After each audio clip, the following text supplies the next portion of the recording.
Greetings, everyone. Welcome back to another episode of Human Resources in History. This podcast aims to offer insights from 7,000 years of human history to help modern human resource practices. I am your host, Makoto, a data scientist and journalist. Hello everyone, I'm Jin, your co-host. I'm an HR professional and I love history. Okay, so this is our 11th episode, and I think we're going to talk about the same topic as the last episode, right? Yes, exactly. So we will continue our discussion on skills-based talent management, right? Cool. So it was I tried to put it into one episode, but it was quite a challenge to cover this topic in just one episode. So do you remember our conversation from last time? So I think we talked about ancient Chinese examination system. Yes. Which was a system to select future government officials, right? Yes, exactly. Yeah. So it was a civil service examination system in ancient China. Ancient China, it started in 1,400 years ago, but it lasted until 1905, right? So I don't know if you can call it ancient, but it started in quite a long time ago. Right? Yeah. So during the Sui dynasty in the late 6th century. So as you said, the system's goal was to select government officials based on their knowledge about, for example, the Confucian classics and their ability to apply this knowledge to government administration. So this is about China's imperial examination system. And in our last episode, we defined skills-based talent management as a strategic approach for the development, utilization, and alignment of employees' skills with the organization's goals and objectives. Just to remind you. Yeah, so we talked about basically, how the Chinese government put into place this skills-based talent management through the imperial examination systems, right? Yep. So the last time to refresh your memory, we listed the following 5 steps for implementing skills-based talent management. And then of course, keep in mind that order is not set in stone. It can be, the changed a little bit, or they may not always be exactly 5 steps. It could be 3 or 4 or 6, depends. But depending on your situation. Yeah, depends on anything. But this 5 steps is just our suggestions, right? Okay. So the first one is understand the rationale, right? Why, first of all, we need to implement skills-based talent management. Second one is based on the rationale, we need to develop a comprehensive skills library tailored to the business needs. Right? That's the second step. Right? But of course, it's not enough, because based on that, you need to redesign HR processes, which is the third step. After you develop the skills library and then redesign and the change your HR processes, then you need to assess employees and sometimes candidate skills.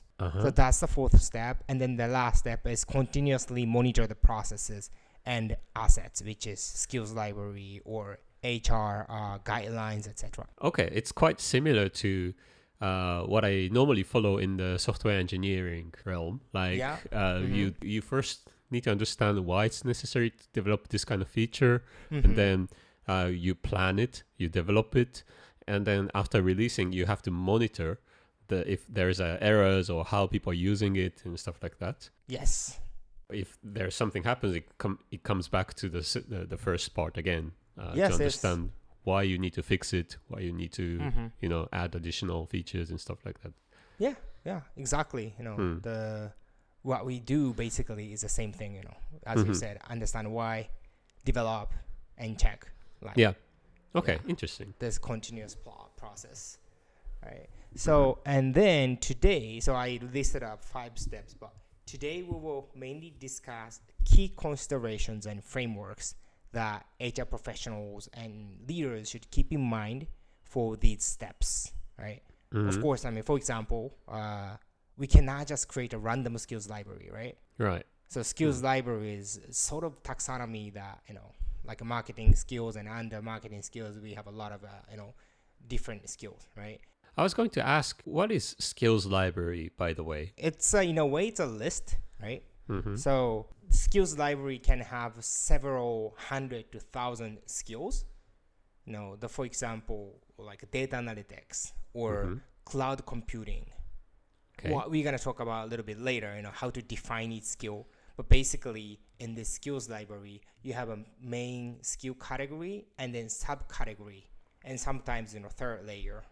So, for example, like marketing skills, and then under the marketing skills, you have, let's say, product development, and under the product development, you may have skills about consumer research. Okay, so it's something like that. Yeah. Okay, so it's a list of necessary or required skills for each role. Is that a definition? Yeah, we can say that. Yeah. Okay. So basically, when you implement the skills-based talent management, the first thing you need to do after you define the reason is to create the skills library. Right? Okay. Because without this identified skills, you cannot really, talk about what kind of skills you need to develop or look into in candidates, right? Yeah, okay, makes sense. So you're going to talk about how to develop the skills library. Exactly. So, and then key considerations in it, how to define each skill. Yeah. Right. So, because as I said, we cannot just create random skills. We have to be really careful how to categorize and how to create this database of skills. Yeah, that's right. But I listed up 5 steps, but we're going to mainly consider the second and third and fourth step. Okay. So the second was to develop the skills library, and the third was redesigning HR processes, and the fourth one was to deciding methods to assess skills. Right? Yes, exactly. Okay, exactly. You're going to talk about these 3 points. Right. So let's start with the first one, second step, which is the development of a comprehensive skills library. Sure. Right. So when we talk about a comprehensive skills library, we need to consider 2 crucial factors. The first one is the breadth of skills, and the second one is the granularity of those skills. Okay. To illustrate this, let's use the example of China's imperial examination. Okay. To firstly to explain about the breadth of skills. Sure. So the China's imperial examination system covered a vast array of subjects, from let's say mathematics to horse riding, archery, and political knowledge. It was really wide, a lot of topics. And the government also recognized the need for additional skills in future officials, such as poetry and military tactics. It also depends on which era and which emperors, etc. Right, but over its 1,300-year history of the China's imperial examination system, the range of subjects was continually adjusted to meet the changing needs of society. So the first, the breadth of skills means that we need to cover the entire activities that are happening in your organization. Okay, so you need to be really aware of the societal changes and the changes of the requirements in the society or in the business world, because that will be translated into the skills, right? Exactly. So I will give you one example. So let's say we are both familiar with data topic, right? Yeah. Let's say data literacy, right? Sure. So this was not really common skill until 10 and 20 years ago, but these days, because of the cloud computing and also because of the lot of technological advancement, data analytics, data science became really important topics, right? Yeah. So if we don't change the skills library, and then if we don't cover data topics in the skills library, we will miss very important business activities. Oh yeah, that's true. So this is what I meant. You don't have to answer, but I'm just curious about what kind of societal change made the Chinese government add poetry to the curriculum. Yeah, there was a reason, right?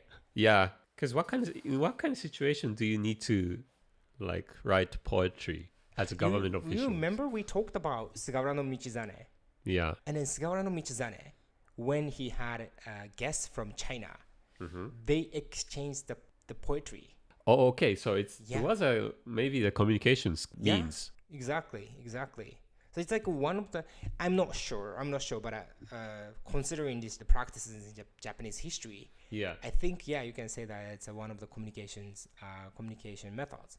It's like, in the modern times, I think tweeting is one of the skills. Yeah, exactly. Like, putting all your ideas into 140 characters or something. Yeah.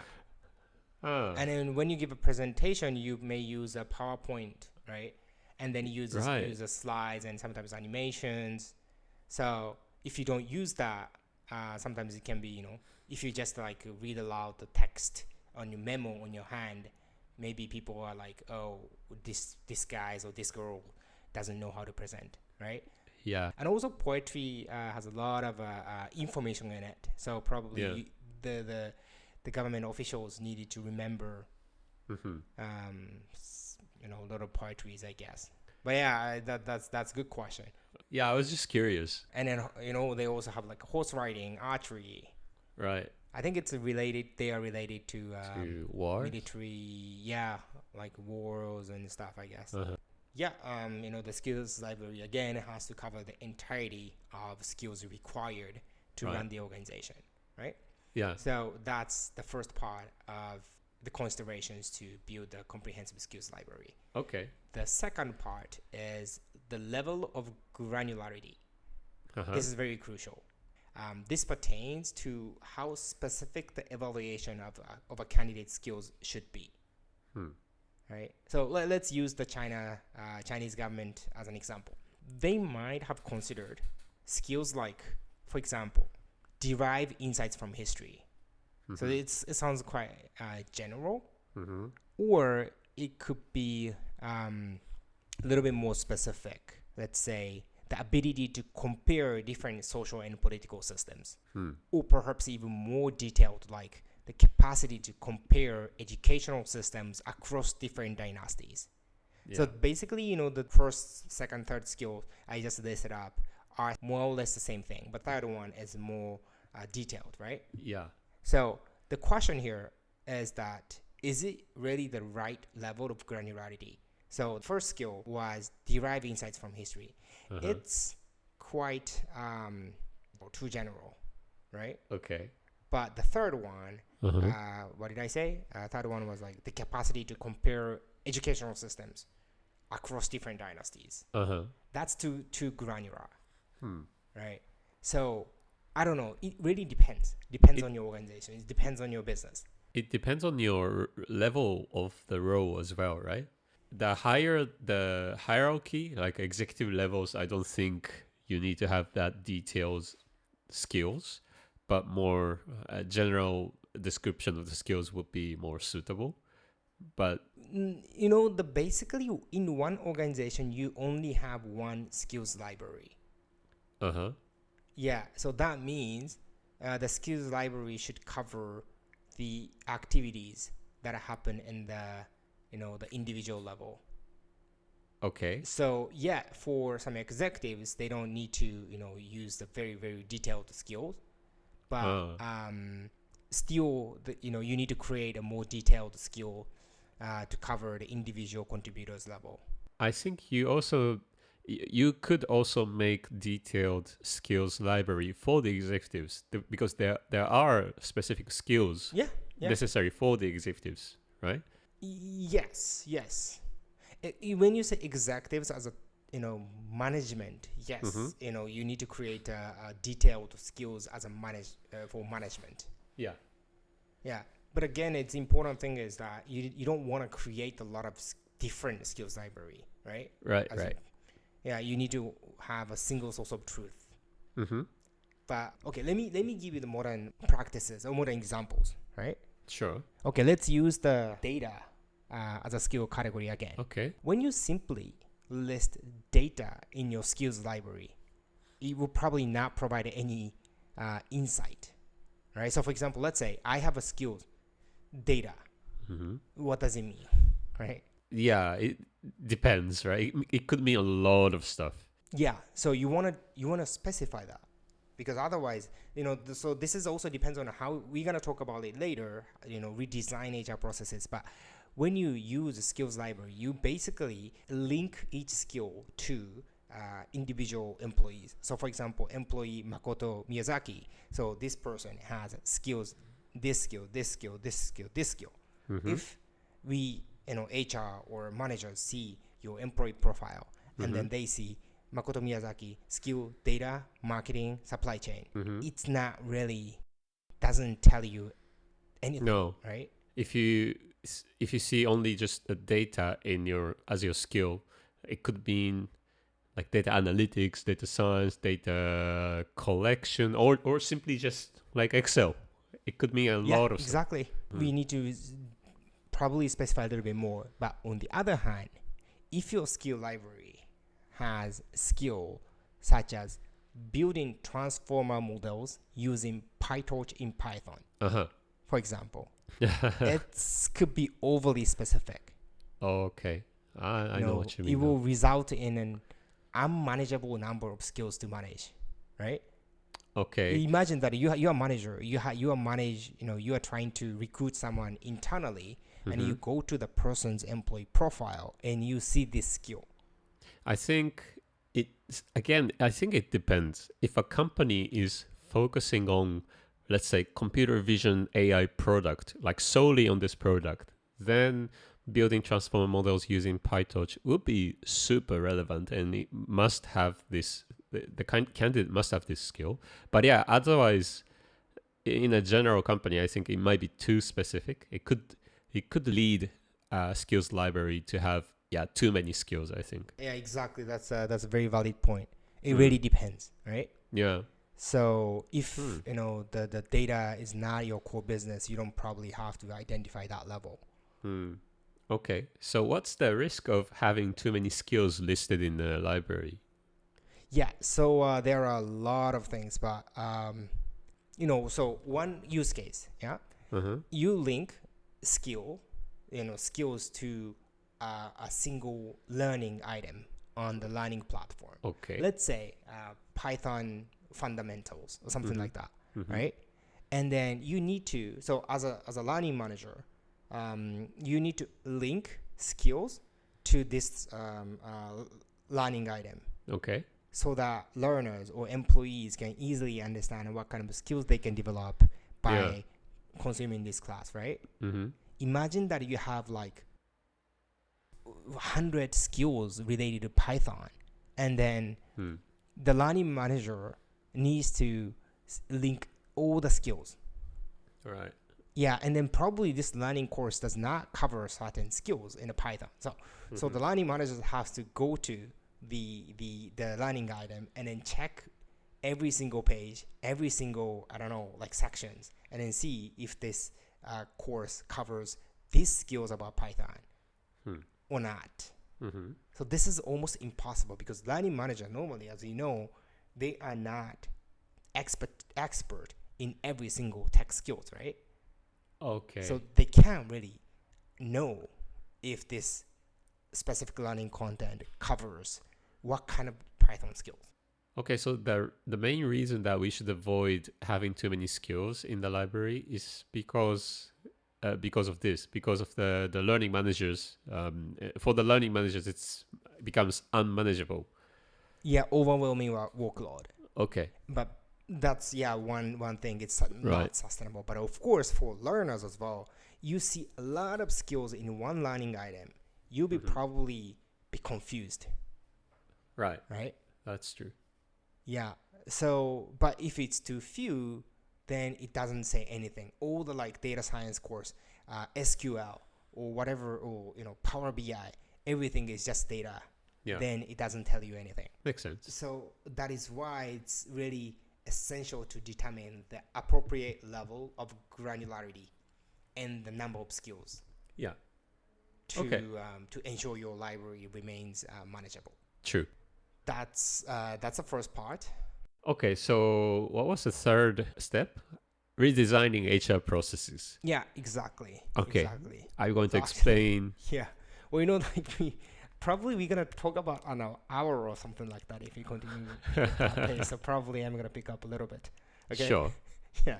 So we gotta talk about redesigning HR processes, right? Mm-hmm. So as I said earlier, simply having a skills library is not enough to ensure the successful implementation of a skills-based management, talent management, right? Mm-hmm. So for that, you need to thoroughly redesign every facet of your HR processes, including, let's say, for workforce planning, recruiting, learning and development, or reward system, and so on, right? Yeah. So every aspect of HR processes, Uh-huh.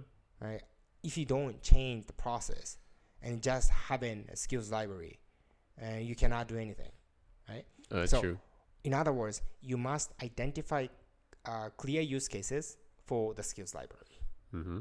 So let me give you a few examples. The first one is talent acquisition. Okay. So the TA team or recruiting team can directly link the skills from the skills library to job requirements or job postings. As you can see on the website, of recruiting website, right? Uh-huh. Particularly, they can show the skills in skills required for this job section. Yeah. This is what you can do with the skills library. Mm-hmm. I will give you the two examples. First, job posting. Required skill sets 5 years in the consumer product industry, Mm-hmm. experience managing sprint-based projects, and proficiency in Tableau, Mm-hmm. right? This one might be a little bit too specific, right? It's more like experience-based. So if you don't have experience in consumer product industry, or if you have never used Tableau, Mm-hmm. which is a data visualization tool, Mm-hmm. You are not meeting this requirement. Mm-hmm. However, when you have a proper skills library, right, you could refine this section to say that this job requires data analytics and agile project management. So this way, the recruiters can easily find, the talent to match with the job, and also candidates find more approachable when applying. So if you don't identify skills, the consistent and agreed upon skills like this, every job posting will just say, very, very specific experience. So for example, one job says, oh, you need a Tableau or you need Power BI, but actually what you need is a data visualization skill. In job description page, normally there are two things. One is required experience, and another one is required skills. And then the examples you said, like 5 years in consumer product industry or proficiency in Tableau, it's rather in the experience required section, right? Consumer product industries, they are more like experience, but Tableau, I would say it's more skills. So are you suggesting that the HR managers or whoever who writes the job description should put more things in under required skills section than required experience section? If the experience is really, really important, critical, then you have to put that, right? Okay. But the many cases, as you probably know, for example, data analytics, domain knowledge is important, but more important thing is mindset as a data scientist, or the skills. I mean the hard skills rather than domain knowledge. But of course, I'm not saying that domain knowledge is not important, right? But then if you don't have clear skills guideline, you cannot say what skills are really important. But I would say not everything can be translated from experience to skills, right? Yeah. So that's why I said it's sometimes important to highlight experience as well. But again, is it really, really important? We need to, you really need to think about it. Okay. Yeah, makes sense. And especially what I want to say here is that if you don't identify clear skills and if you don't have a clear skills library, you tend to, rely on, talk more about experience. Yeah. So we need to avoid that. Yeah, makes sense. Okay, let me quickly explain, another use case in terms of redesigning HR processes. Okay, so this time learning and development. So as I mentioned earlier, the learning and development team can link each skill in the library to specific learning items, right? So let's take the skill of cloud service management, for instance. Yeah. And so as a learning manager, you can link this cloud service management to Microsoft Azure Fundamentals certification course, for example, right? And this, by doing this, you can help employees identify the learning path that will bolster particular skills, right? So if you just show Microsoft Azure Fundamentals certification, it's the employees just need to go to and read the details, but then employees can easily, let's say, sort on the learning platforms by cloud service management because the person wants to improve the skill, and then the employee can see Microsoft Azure Fundamentals certification as one of the learning course on the learning platform. Okay. Right. So this is one use cases. Yeah. And then such a targeted approach to professional development ensures that employees are not just learning for the sake of it, but are engaging in purposeful education that aligns with their career goals, right? Because they can sort training based on their skills that they want to develop and the strategic objectives of the organization. So the skills become really a common language or a currency to identify learning path. Yeah.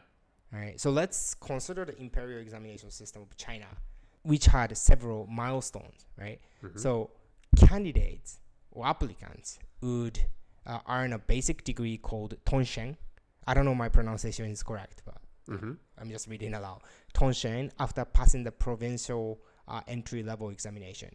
Okay. Then they could advance to degrees such as Shenyuan, Juren, and Gongshi, and finishing with the Jinshi, which is the highest rank achieved by passing the policy exam, which is the policy exam where emperor himself or herself, the only one empress in the Chinese history, can evaluate the candidate. Right? Oh, really? Yeah, and then each degree required mastery of different skill levels, and the curriculum was clearly outlined. Yeah. So this structured hierarchy of degrees and the transparency of the system served as a robust learning path.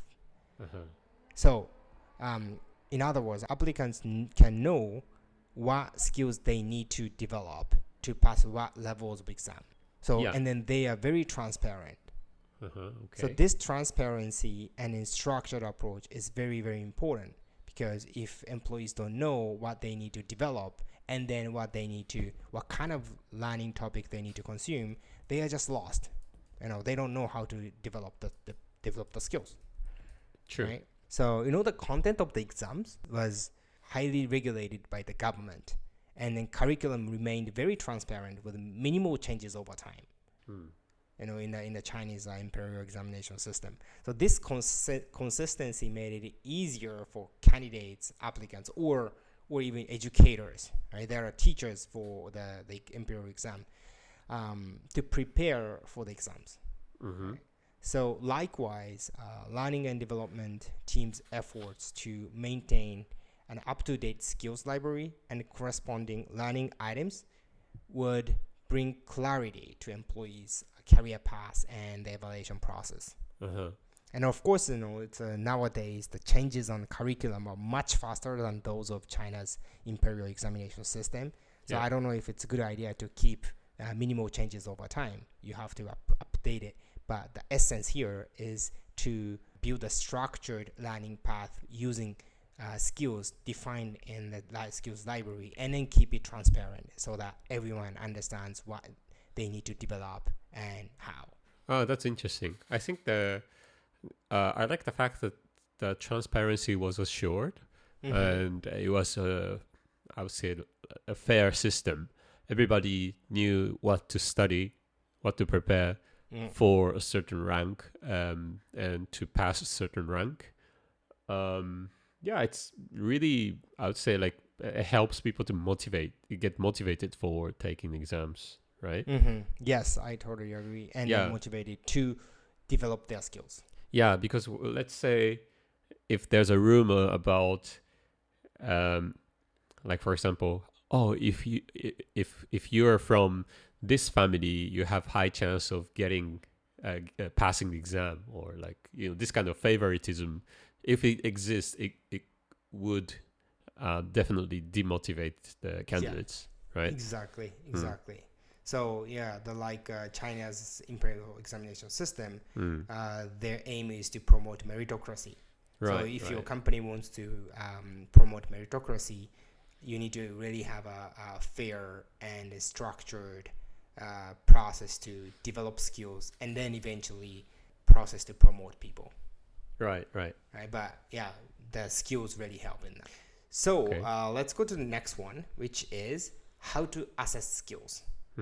So we've talked about so far how to create the skills library and then how to redesign HR processes. But then we need to make sure that if employees have certain skills or not, right? Because if in the employee profile, for example, if employee says very random and then incorrect skills, then we would make a wrong decision. Yeah. So identifying and measuring the skills of employees and candidates, of course, because candidates will become the employees eventually, is a critical part of skills-based talent management. So, we've been talking about China's imperial examination system. So this is a sort of standardized test. It can be effective, but it's not always feasible to create a test for every skill, right?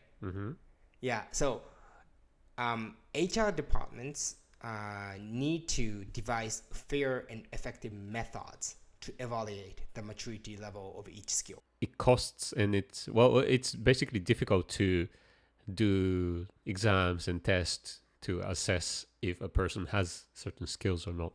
Yes, that's exactly. What you're saying, right? Yeah. Exactly. So the thing is that we need to think about the best way to evaluate skills. Right.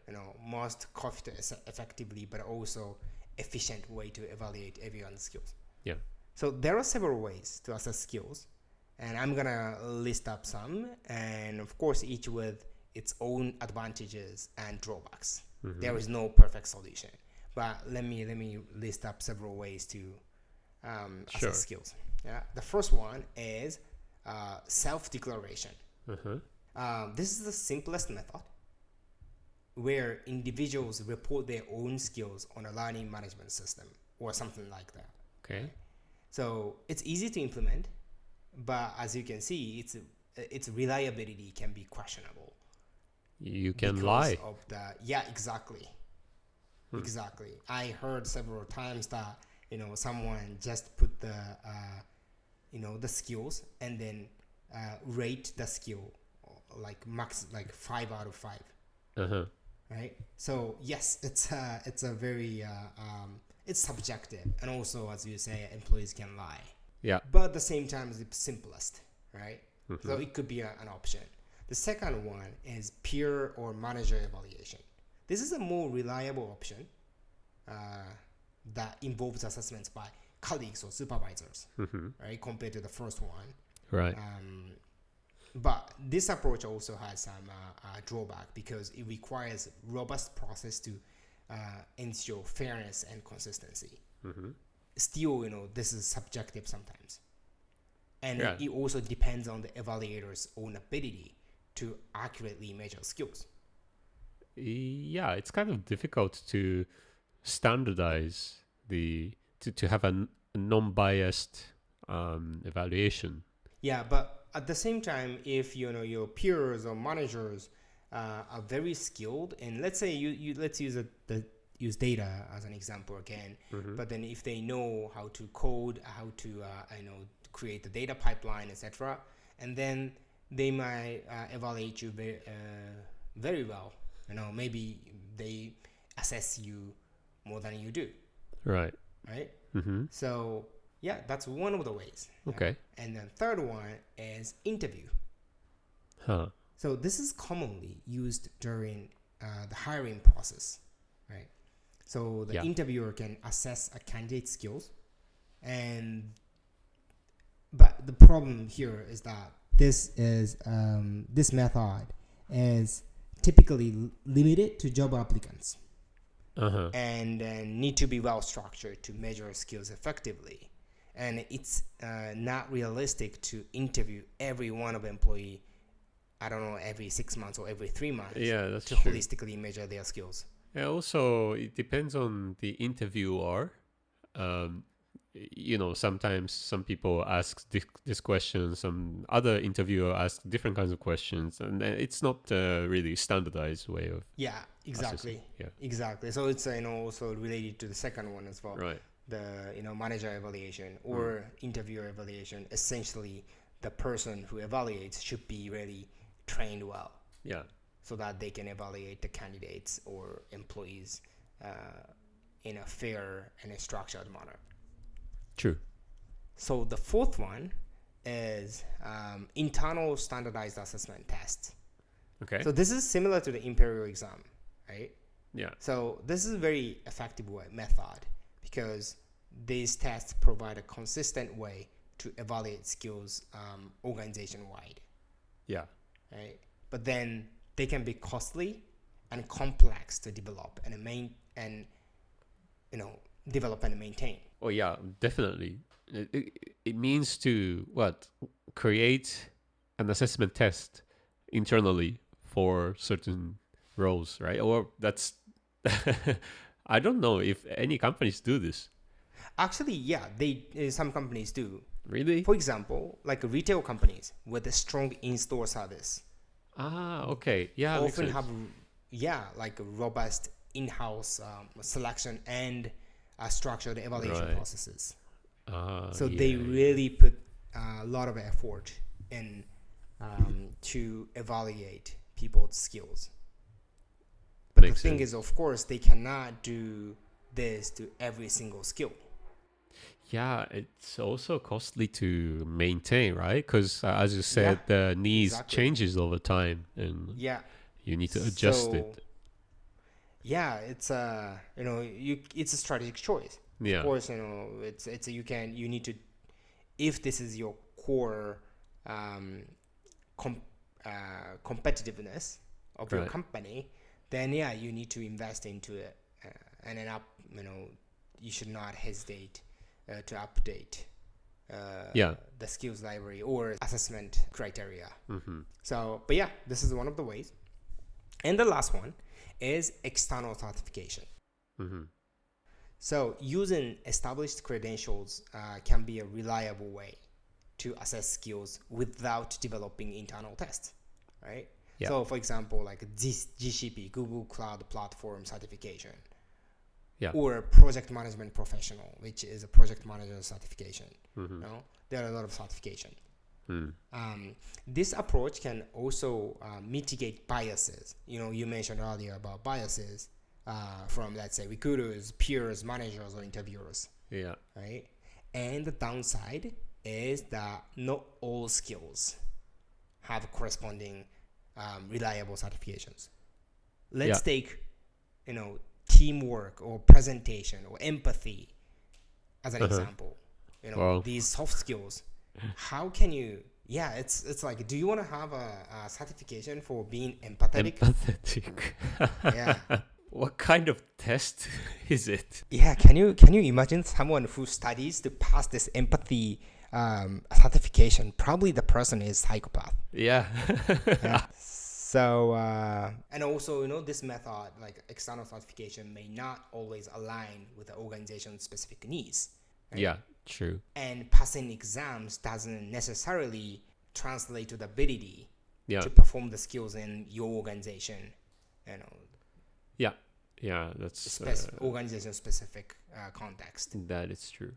Right. Uh-huh. So it really depends on the context, and then it's not easy task to identify how to assess the skills, right? So there's no one size fits all solution. Everything has pros and cons, right? Yeah.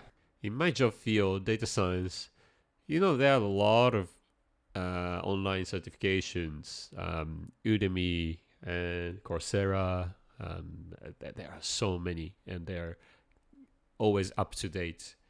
But in the situation of hiring someone, I have not heard a lot about people checking which certificates you have. I think the most common ways to assess people in the field of data science is experience-based. Basically, you check what kind of experience, how many years of experience this guy has in what kind of field.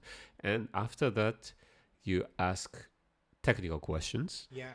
And in the interview, there is a technical interview, right? So definitely it doesn't scale to many candidates. So what it means is that there are screening before candidates go into the technical interview section.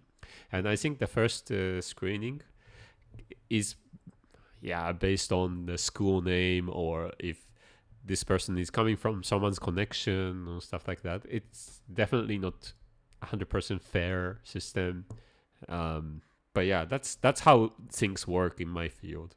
Right. But probably, the define someone's skills based on their schools is not really a good idea. But No.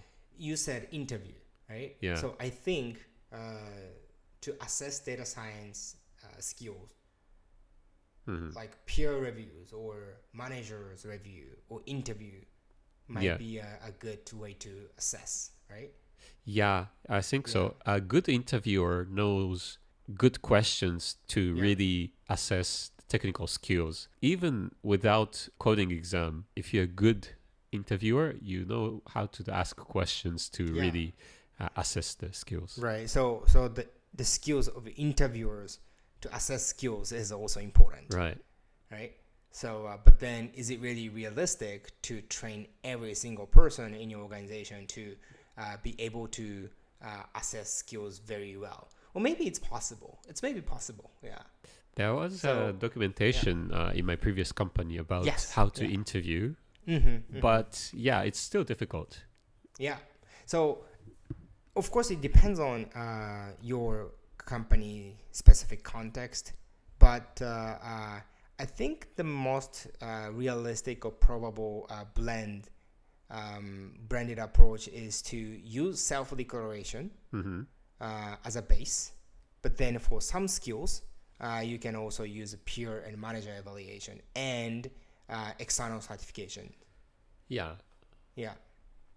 Okay. So, for example, let's say you are an HR director, and then you need to find someone who has data analytics skills. So what you do is, firstly, you go to employee database and then sort by data analytics, which is self-declared, and then you list up like 10 candidates. And then from there, you can also check if this person has passed, if these people have passed specific external certifications. Or maybe you can read the peer evaluation or manager evaluation. Right? So it really depends on how you want to use the data of skills. Okay. yeah, as you said, there is no one size fits all solution. Yeah, definitely. Right? Yeah, so we explored major steps, which is creating a skills library and redesigning HR processes based on use cases. And third one is how to assess skills, right? Yeah. So before we end this episode, I'd like to share with you some challenges that China's imperial examination system faced. Okay. In terms of skills-based talent management. We saw this system as an impressive system, but they also had some flaws, right? Uh-huh. So firstly, it's sometimes discriminated against applicants based on their family status. Oh, really? Which seems to contradict the system's concept of promoting meritocracy. Well, right? It does. Yeah, so this is what happened. So typically, only those from affluent families could afford the education necessary to pass the exam. It's the same story every time in the human history. It's exactly. Still the same. Yeah. We face this problem these days as well. Yeah. So this brings us to an important question: was it truly a system of meritocracy? Yeah. Right. So the financial barrier to acquiring the skills assessed by the imperial exam meant that system inherently favored the wealthy who had the resources to pursue extensive education. Yeah. Okay. So this is bit unfortunate structural problem. True.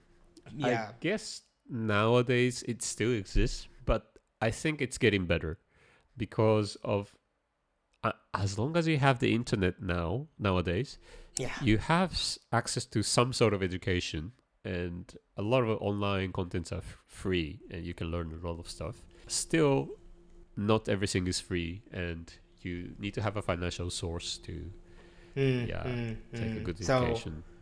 Yeah, exactly. But it doesn't mean that we should shift to skills-based talent management, right? Because without skills-based talent management, what we can rely on is really the person's, the school's alma mater, or which family they are from. Yeah. Or in the worst case, which nationality. Yeah. So to have a fair evaluation, it's important to use skills based talent management, and knowing that it always has some flow. Oh yeah, definitely. I mean, we both went to one of the grandes écoles in France, and tuitions are not free, right? That's very expensive, yes. But it was of course, like, none of us regret that investment, right? Because we received a very, very good education there. So we don't deny the quality of education when we invest a lot. Yeah, I don't deny the value of this education, but this also highlights the structural problem that the society must address. So we really need to, as a whole, we need to solve that problem, right? Yeah, true. Yeah. And another shortcoming of China's imperial examination system was its outdated curriculum and rigid format. Right. So I said earlier that they try to adjust, the content, but then at some point, the changes in the society became really, really fast. So to think about the Industrial Revolution. So after that, China started to be left behind, and then critics pointed out that the content of the exams has become antiquated, failing to mirror the skills necessary for a nation to thrive in an evolving global context after the Industrial Revolution. So ultimately, this outdated content led to the abolition of the imperial examination system in 1905 after 1,300 years of history. Okay. I imagine that it was difficult to keep up the pace of the change of outside world, because there are certain group of people who benefit from having certain topics included in the curriculum. Like, for example, like if you are a teacher who teaches, poetry, then you always want poetry to be included in the curriculum, right? Because in this way you can earn money by teaching people. Yeah, that's interesting. Yeah. So I guess the, internal resistance, I think there was also internal resistance.